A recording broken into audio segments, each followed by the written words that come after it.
What's up, gamers? DreamcastGuy here, talking today about the Xbox Series S, because this latest Xbox leak is bad. In fact, I would say that in the past I've said the Series S is an interesting idea, the fact that there is such a cheap way to get into next gen, but now that we're seeing this leak, I think the system might not be worth it. Now, quickly, I want to say, I'm very sorry there hasn't been a bunch of videos this week, but honestly, I've been working on some giant reviews, including Yakuza Like a Dragon and Bug Snacks. So both of those videos are going up very, very soon. But today, we're talking about the Series S. Now, right now, of course, we're going into the next console generation. The PlayStation 5 and the Series X are high-powered, high-priced machines. With a $500 price tag, these are meant to be the beefy next-gen systems that can do 4K, have instant load times, and be very, very impressive compared to the current generation. But I've always been curious specifically about the Xbox Series S because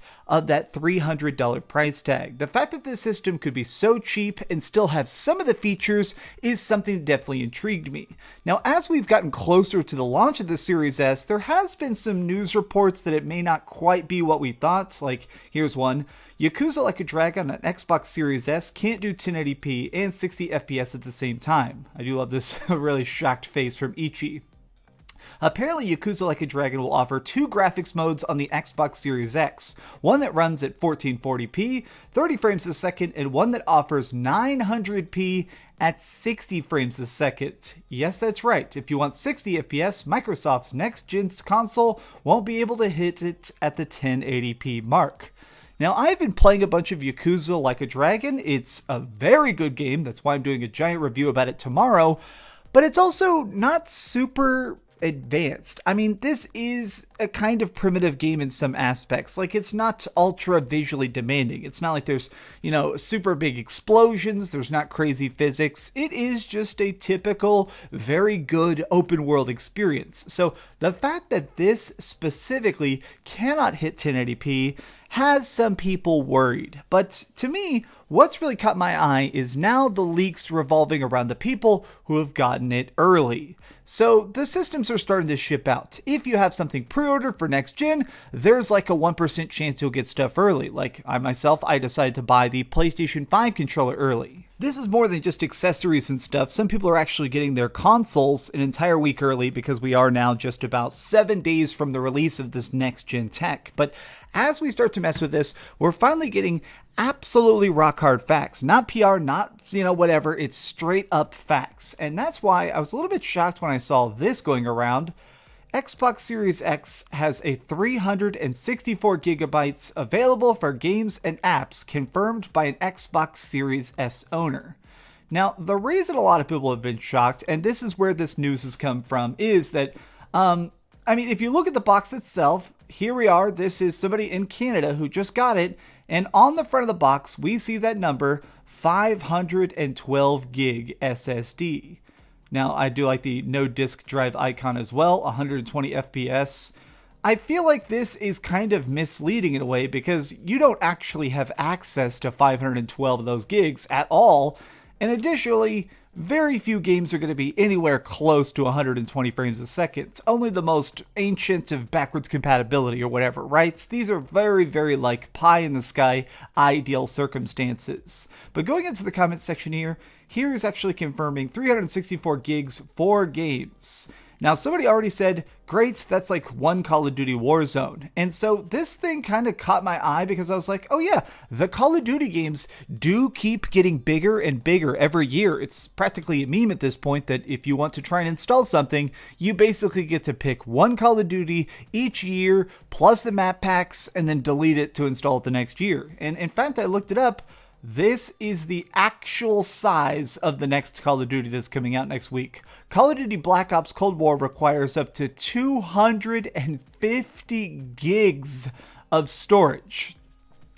250 gigs of storage. If we're talking about maximum amount of space, because yes, there's going to be compressed versions of this game files. There's going to be like a quick resume mode or whatever. Even at that, that is like 70% of your entire hard drive for a single game. The Xbox Series S is an interesting idea, but I feel like the price tag is definitely misleading at this point. Saying your console is $300 is great. I do think there is going to be a lot of people, especially like casual gamers and stuff, who pick it up this year to play something like Minecraft and Fortnite. It's their entryway, gateway drug to next gen, you know?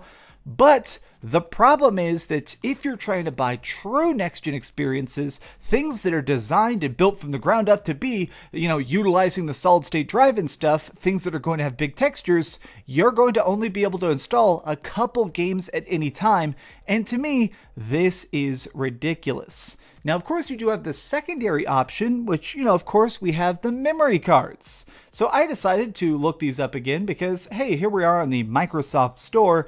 What makes the Xbox very different from the PlayStation 5 is that they do have some very out-of-the-box storage options. This is an additional terabyte of data. So if you are somebody that has a little bit of extra money laying around and you really, really despise uninstalling games, like me, I mean, at any time I have, 50 games installed on my PlayStation 4 right now. I have the 2 terabyte PlayStation 4, so, I'm able to keep a lot of stuff on there. I think that the expanded storage thing is interesting. I actually think this is a pretty good idea. The problem, in my opinion, is the price point. I appreciate that this is literally plug and play. The fact that there is just a dedicated storage expansion slot that you just pop in. This is an extremely cool idea, and I'm glad they did this. But at $220, that is a pretty juicy upgrade. That is a pretty substantial cost. Now, just doing some basic mental math, $300 for the Xbox Series S, $220 to try and get this expanded storage slot in order to have an actual playable version of next gen for the lowest cost. That comes out to, before tax, being $520. And that doesn't even count all the fees and stuff. That doesn't count all the extra stuff, like if you happen to have this shipped, that could end up costing you $550 for the worst version of next gen. Now, this to me is absolutely a deal breaker. And the reason I'm making this video isn't to try and shame Xbox people. It's not me saying that Xbox is bad. I'm saying don't buy this version of it. The Xbox Series X is going to have more power. It's going to have Games Pass, of course, like all the other Xboxes, and it's just going to have everything much more readily available. This feels like a rushed attempt by Microsoft. Honestly, that's the biggest thing to me that makes this almost kind of aggravating in a way, is that it just seems like it wasn't properly thought out. Having such a limited amount of storage is laughable. I mean, the big thing that Microsoft has been trying to talk up is the idea of smart delivery. The idea behind this is that whenever you're trying to install something, it'll tell which version of the system it's on and give you the perfect version of it. So if you get an Xbox 360 game off my shelf and plug it into an Xbox Series X, it'll automatically install 4K assets and make it look as good as possible. But if you put it on an Xbox One S, it'll know the difference between the systems and give you the perfect version of that game. That way you don't have, too much storage space taking up. But my problem is that even with the Xbox Series S, it just feels like it's not keeping up. The other systems have the ideas, they have the power, they have the space to be fully utilized. Only this system just feels like, I don't know, some sort of prototype that just definitely wasn't finished. Don't believe the box. If you can, wait. I can't believe I'm having to say this, especially just 6 days from the launch of the new Xboxes and 8 days from the new PlayStation, but wait to get the best version of next gen. Maybe you'll have to wait a couple months, maybe you won't get the next gen until March, but I still think that at this point, it's probably a better idea to get the highest powered console for $500 when you can afford it, because that is a pretty penny, then end up trying to slum it and get what I believe is a legitimately bad version of next gen with the Xbox Series S. But these have just been my thoughts. What do you think about these leaks? What do you think about the tiny hard drive of the Series S? And is this a deal breaker for you? Or are you one of those people that just installs one game at a time, plays it one game at a time, and deletes it one game at a time? Let me know your thoughts in the comments down below. If you enjoyed this video, please give it a thumbs up, share with your friends, and subscribe if you haven't already. But do me the biggest favor of all and keep dreaming. Okay, I gotta get back to playing Yakuza, because Yakuza is amazing, and I'm loving the hell out of it. I haven't given it a score yet, but I gotta edit the review. I'll see you guys tomorrow with the big Yakuza review.